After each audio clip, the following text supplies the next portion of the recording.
Renault Masteris 2023. gads, Siemens SID 321 vadības bloks. Kā redzat, tūlītās sāksim programmēt ADBlue, Noxi un jaudas celšana būs. Izvēlamies failus. Mašinai 141 000 nobraukums un jau ekoloģija ir izbeigusi. Tā kā jautā, vai tu gribi rakstīt failu. Tiek atzīmēts fails, kad ir pašai redzēt ADBlue un jauda pacelta un tiek tagad rakstīts iekšā failiņš.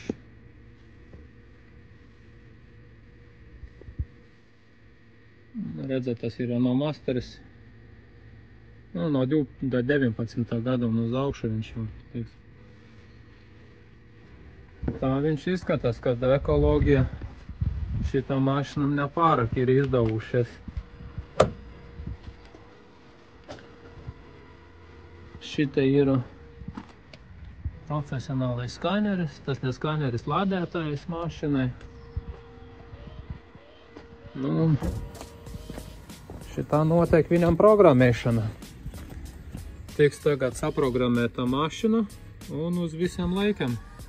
ADBlue sistēmā vairs netraucēs tai mašina un varēs doties ceļa un mienrīgi strādāt ar to mašinu.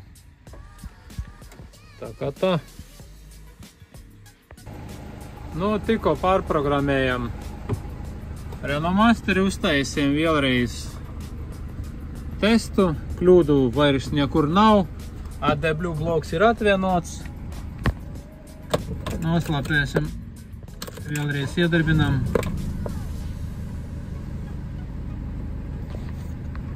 Viss ir kārtība. Check engine nedeg.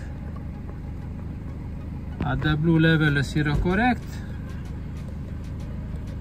Range, distance. Temperatūra. Tā kā viss ir kārtība. Ko es gribēju pateikt? Ja šitos Renault programmējat, ekoloģiju vai čipojat, ir jābūt ļoti uzmanīgi un jāmāk to visu darīt. Ja nepareizi saprogrammēs vai nepareizi nokodēsiet ekoloģiju, var sabojoties vadības bloks. Nu, un līdz ar to beigsies tikai dīleris un jaunais vadības bloks, un tas var izmaksāt līdz 10 000 eiro. Tā kā uzmanīgi kodējam šitos, jāmāk un jāsaprot, kā to darīt. Mēs to mākam. Jau esam no pagājušā gada to visu izdarījuši un tālāk turpinām. Viss ir kārtībā ar tiem masterīšiem. Vairs problēma nebūs.